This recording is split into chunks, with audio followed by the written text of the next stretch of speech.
Hi guys, welcome to my YouTube channel today. So today we're going to be talking about some career tips for new international students. I was also once an international student myself, so I just thought to put these tips together to help you, start thinking about some important aspect of your career early on during your years in school. So if we haven't met before, or perhaps this is your first time watching my channel, so my name is Banji. I'm a data scientist, and in my spare time I do love to talk to young people like you, just to really provide some really useful tips and guidance as regards what you should start looking at when you're planning your career.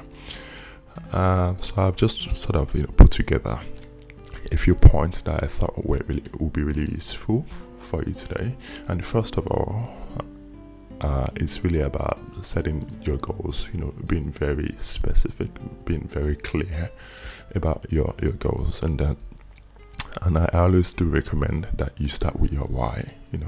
Know why you're doing what you want to do, know why you're chasing that career, know why you're studying that course that you're currently undertaking in school, because you've obviously paid a lot of money in tuition fees and living expenses. You've most likely had to travel to another country, so it's usually very important for you to understand your why at the early stages, and this is really about defining your goals early. And why is this really important? Because it's actually going to help you know what you want. So knowing your goals, knowing what you want to do after your studies will help you really define what you really want out of that course or out of your career in the end.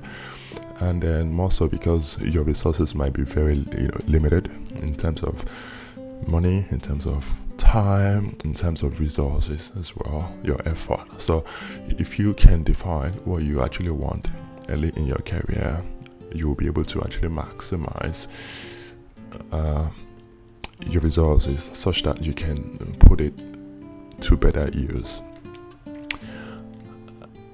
And the second thing I just want to touch on today is around information. So as a young grad in school, you have to really, be on top of your networks. So essentially, knowing where you get information from, because information is actually really key for you to advance your career. So information is really key for you to get the best out of your time in school. If you do not have the relevant information that you need, then it can, bring about waste of resources.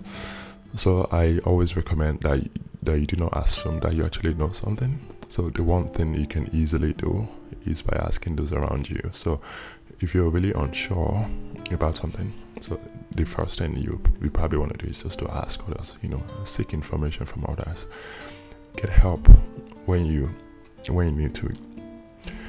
And I always do recommend that even though you've actually receive some information from other people, I always do encourage you to do your own research.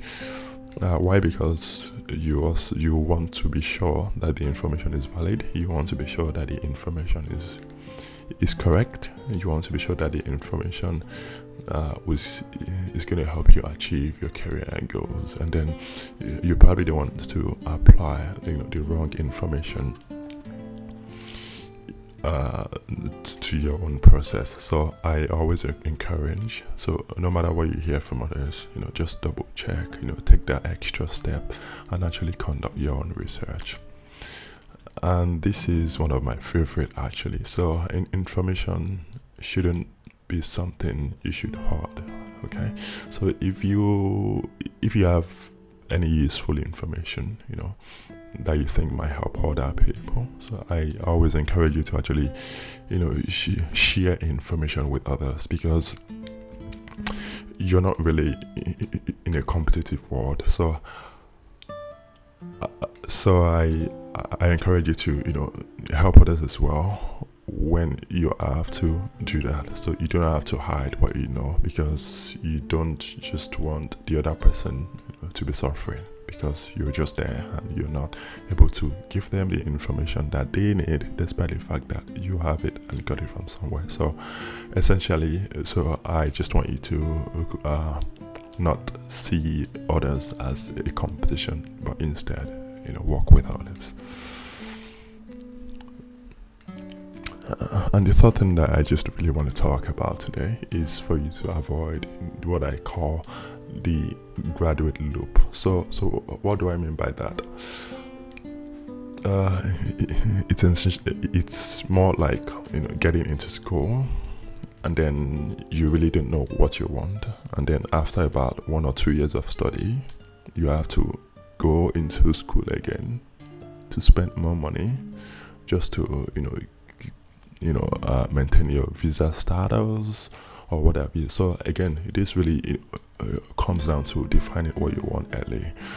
So if you actually set your goals in the early stages, you would most likely have a really smooth and clear career plan. So for example, most people ideally will probably want to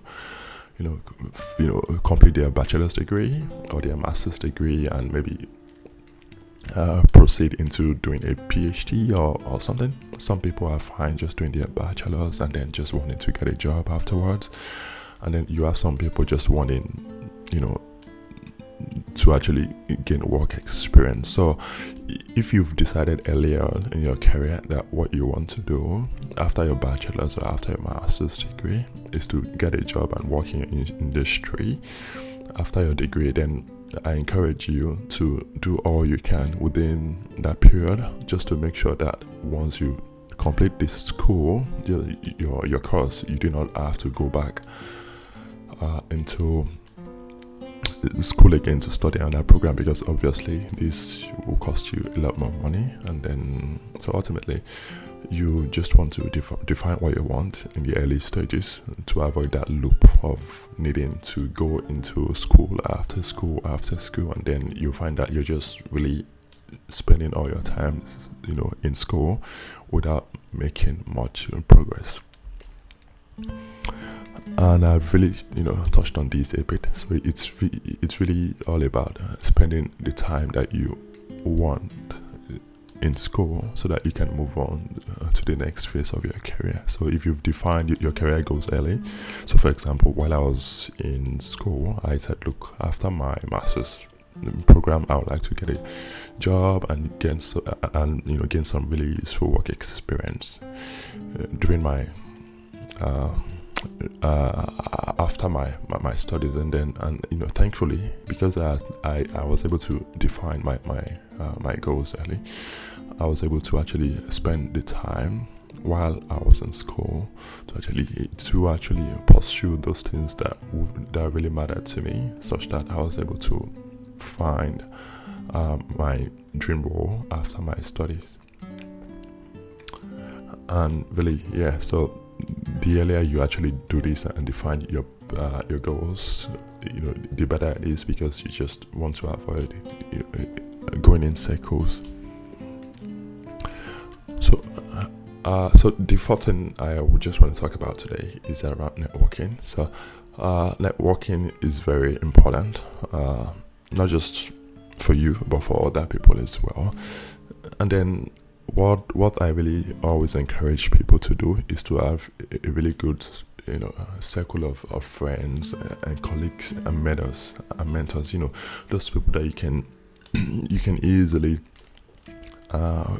talk to if you need any sort of information or advice.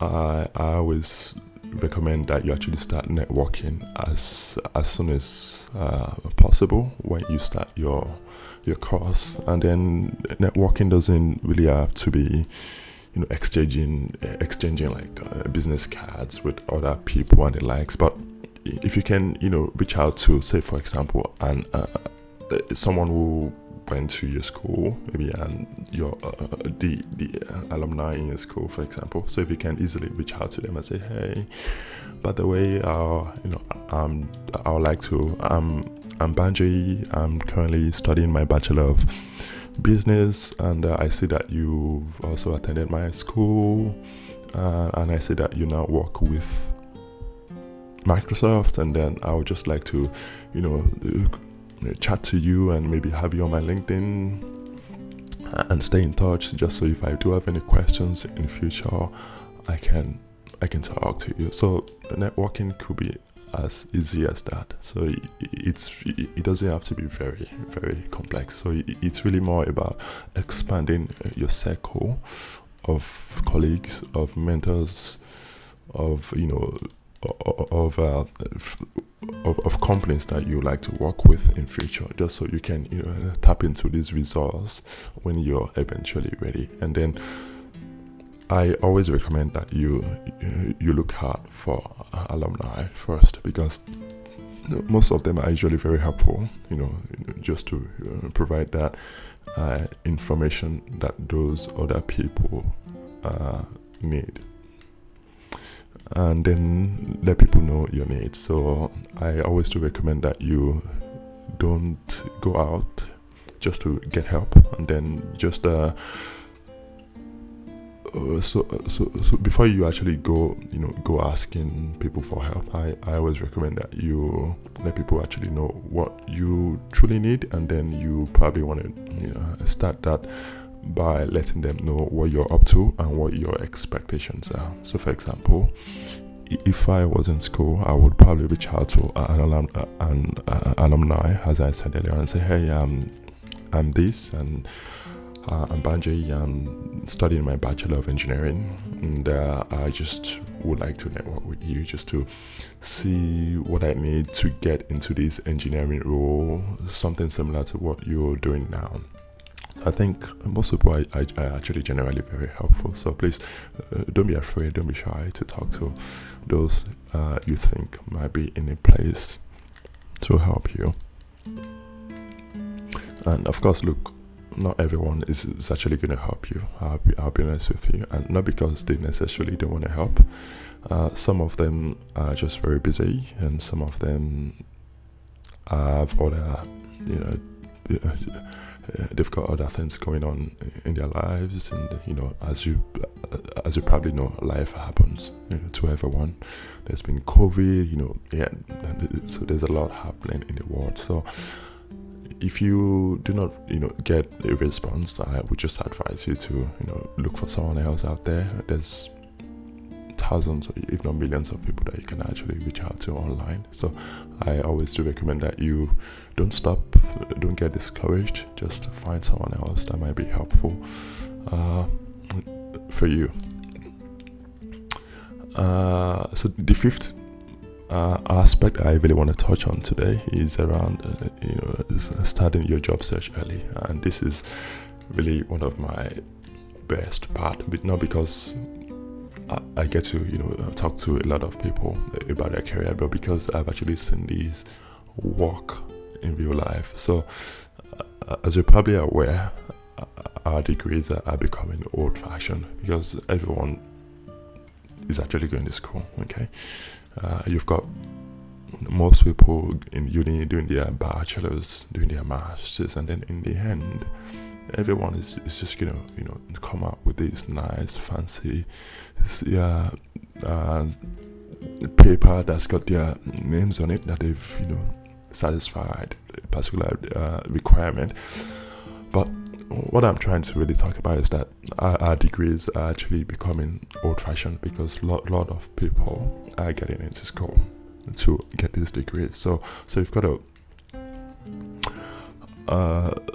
find ways and start and really start thinking about how you can add value by starting your job search early, preferably in your very first semester.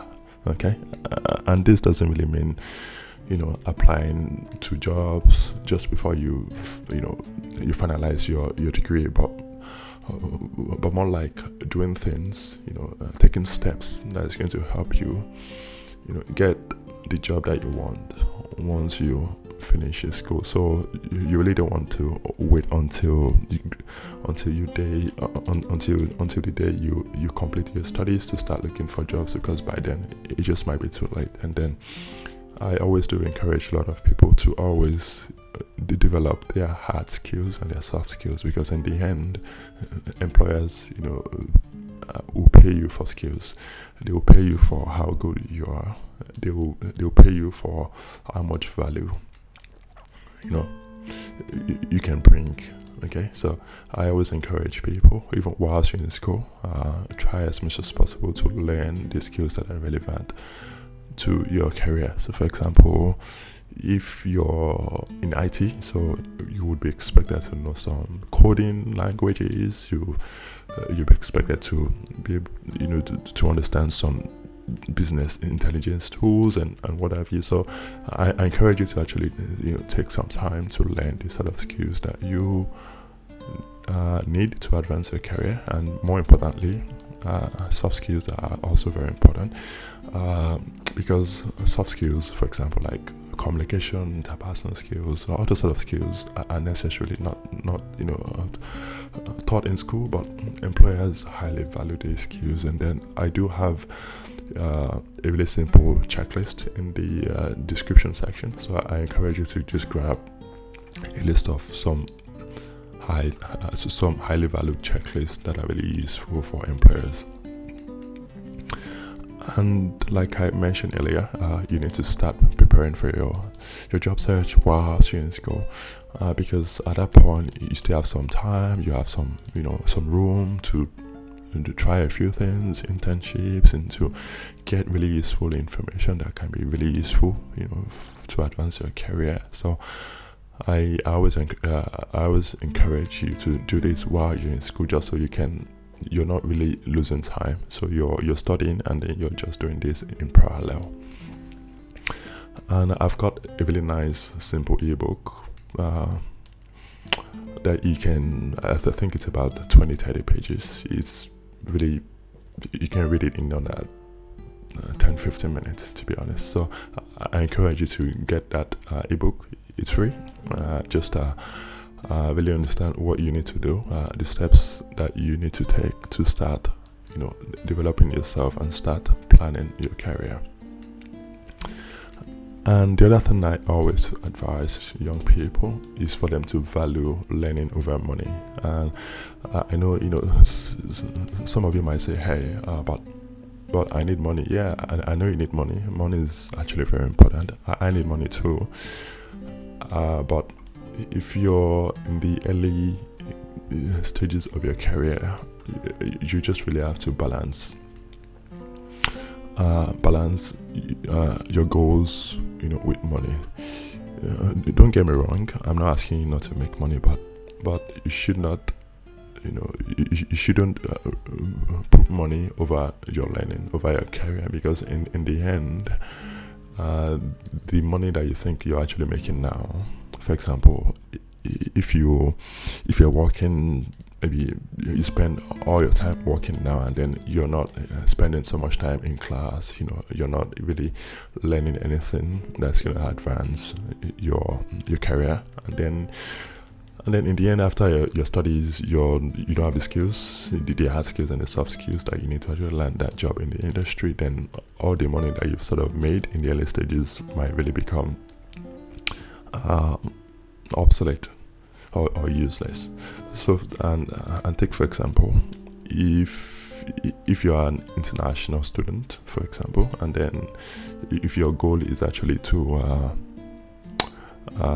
get a job after your studies, so because you've got very limited time in that particular country, because you're obviously on a visa, you want to try not to put money first. So I think this topic really speaks a lot to international students, because if you put money first, and then by the time your visa is actually expiring, then your money might not really be very helpful in helping you extend your visa, and which was what I sort of touched on when I said you needed to avoid that loop from one school to another just because you want to sustain your visa.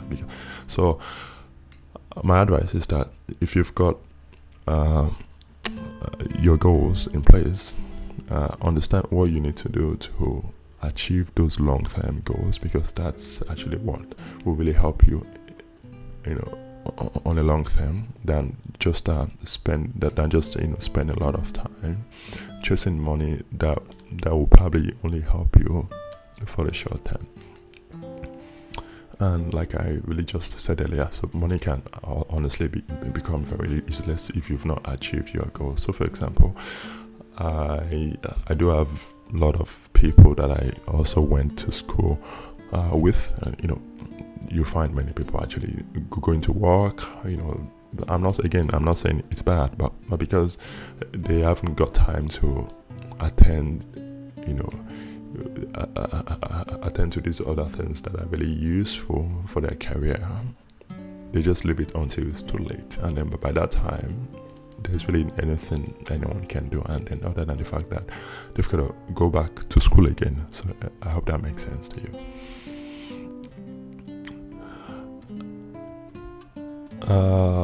The last thing I just want to talk to you today about is about developing a growth mindset. So you've probably heard this before. So we've got a gift mindset and we've got a growth mindset.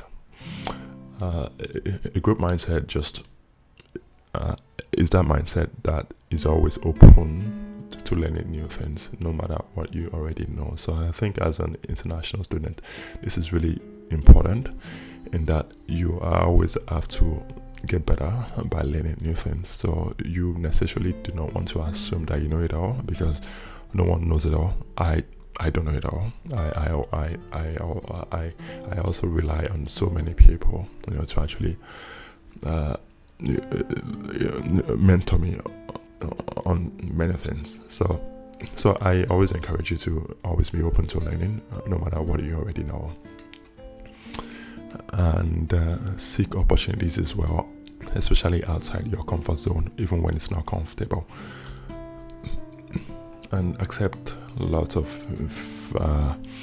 feedback to improve. So instead of you being really defensive, if someone is trying to share their own opinion, or if someone is trying to suggest a new way of doing something, so just really calm down and learn from other people, just so you can get better. Because in the end, it's all these things that actually make